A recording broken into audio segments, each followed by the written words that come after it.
Are you transitioning from earning a paycheck to living off your nest egg? Well, here to talk with me about how to do that is Amy Shepard from Sensible Money. Amy, welcome. Hi, Bob. Thanks for having me. Pleasure. You recently wrote an article about this very topic for Retirement Daily. We're eager to have you walk us through it. Yep, that sounds great. It's something we do every day with clients at Sensible Money, and it's not necessarily an easy process. So I will happily take you through it. All right. So Step one. Step one, which most people I think know, but sometimes overlook, is the need to review or create a budget. So it's really hard to do anything financially without a budget in place. And so that's always the first step is we have to figure out what you need to determine how to create that retirement paycheck. And, if you're someone who is a budgeter, you already have that in place, it makes it really easy. Of course, not everyone is like that. They aren't budgeters. And so for those folks, I think there is a really easy solution. Generally, what I recommend for those who are not, they don't already have a set budget and they're not really sure where to start is I say, let's start with your take home pay. What are you bringing home, after taxes and retirement contributions every pay period? And, let's use that as a starting point. So that's the first step is either if you know your expenses, start there. If you don't, go based on your take home pay and kind of use that as the first step. All right. I'll ask a follow-up later about that, but let's head on to step two. So step two is to get organized, organize your financial accounts. When you retire, often people have accounts all over the place. You may have multiple 401ks or IRAs or different things. And so as much as possible, I recommend consolidating, ideally consolidating. So you have one of each different account types. And that just helps, number one, to simplify things, keep track of everything a little bit easier. And it does have some other perks in terms of just costs, like lower trading costs, easier to manage your investments in your portfolio, easier to do things like take withdrawals or do Roth conversions, things like that. So getting organized is step two.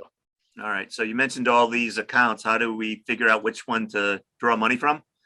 That is, I'll say maybe the $1 million question, maybe the multi-million-dollar question. So it is it can be really challenging to do that. I find the best way is to work with a retirement planner, somebody who can help you, mostly because they have the technology. Lots of folks are savvy enough to understand all the rules. They just don't have technology to put it all together. And so that is something working with a professional can help a ton. For the example we're going to go through, I'm going to assume that, it's somebody who's pulling all of their retirement paychecks from their IRA. Right. But go ahead. No, go ahead. To help figure out which accounts to withdraw from, you really, one of the big considerations for most people is taxes. You want to try to manage the taxes efficiently. So care to elaborate on how you go about evaluating tax considerations? So evaluating the tax considerations requires some work for sure. If you are somebody who is, savvy, you enjoy getting into the weeds on this stuff, there's a lot of online calculators that you can use at a high level to just help give you some numbers. But again, I find the most effective way to evaluate the tax considerations is to work with a retirement planner. They can run different models, they can help you look at all the different considerations, but it's an important thing to do. So you can use like an online tax calculator tool to help you figure it out. You could do rough math by hand. If you're taking everything from an IRA and you know what marginal federal tax bracket you're in, you could do some math and help figure out what your tax consequences are going to be. But it is a tedious process if it's something that you're doing on your own. Yeah. So once you know your budget, which accounts to withdraw from, and the tax implications, what's next? So next, it gets a little easier. Once you get to this point, you're kind of over the hump of the challenges. But the next step is to just decide on the frequency. What do you want your retirement paycheck to look like? So what I find is that most retirees try to keep things as consistent as possible. So the two most popular choices I see are either twice a month, because it resembles like a biweekly or a twice a month paycheck, or once a month just for simplicity. And so most salaried, workers, those are two options that just feel familiar to them. So I recommend usually going with one of those options, either setting it up twice a month, like on the 1st and the 15th or something like that to resemble a paycheck, or just once a month on a day that makes sense for you, maybe based on when your bills come due or something like that. Yeah. So what are the logistics of setting that up?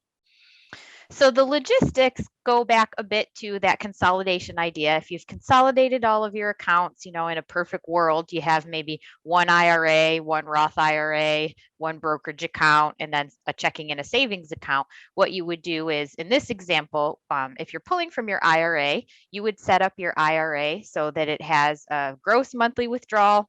You have tax withholding set up based on the math you did previously. And then the main logistical component is to just set up a direct deposit from your IRA into your checking account. And so again, just like when you were working, it feels like, every 2 weeks or once a month, that paycheck shows up in your checking account and you go out there and enjoy retirement. So I think that's the easiest thing. I find very few people go with paper checks these days. Setting up a direct deposit like that logistically just makes it not feel too different from when you were working. Right. So oftentimes retirement plans are not set them and forget them. You need to make adjustments along the way. That is true. I think many of us have heard, the funny comment of as soon as we put a plan on paper, it's already out of date. That applies to your retirement budget. It is not set in stone, and adjustments are necessary. Retirement is for most one of the biggest transitions they'll ever make, and it's often that you set up this budget the first time and it isn't the right thing. Maybe you're not having enough money come out of your IRA. You need to increase your budget, or on the other end, maybe it's too much and you need to pare it down. So I always just encourage people that it's okay to make changes. It's your retirement. You want to enjoy it and have it be comfortable. So I usually say give it 3 or 6 months to test out what you've put together. And then if you find that the dollar amount isn't working, don't hesitate to make changes. That once you set it up, that's really the hardest piece of the puzzle. And then making those small adjustments over time is a little bit simpler. Yeah. So Amy, the way you've described it here, this setting up a paycheck in retirement, it's the thing that most people desire. Anything we missed in our discussion or anything that bears reemphasizing? The only thing I will add is that it does take a little time, and it can feel a little overwhelming to sit down and go through all the steps, but it's worth it. I think, like a lot of things in life, when you put in the effort, the end result is a lot better. And so I think it can help people really enjoy their retirement more if they go through the steps to get this in place, right up from the get go.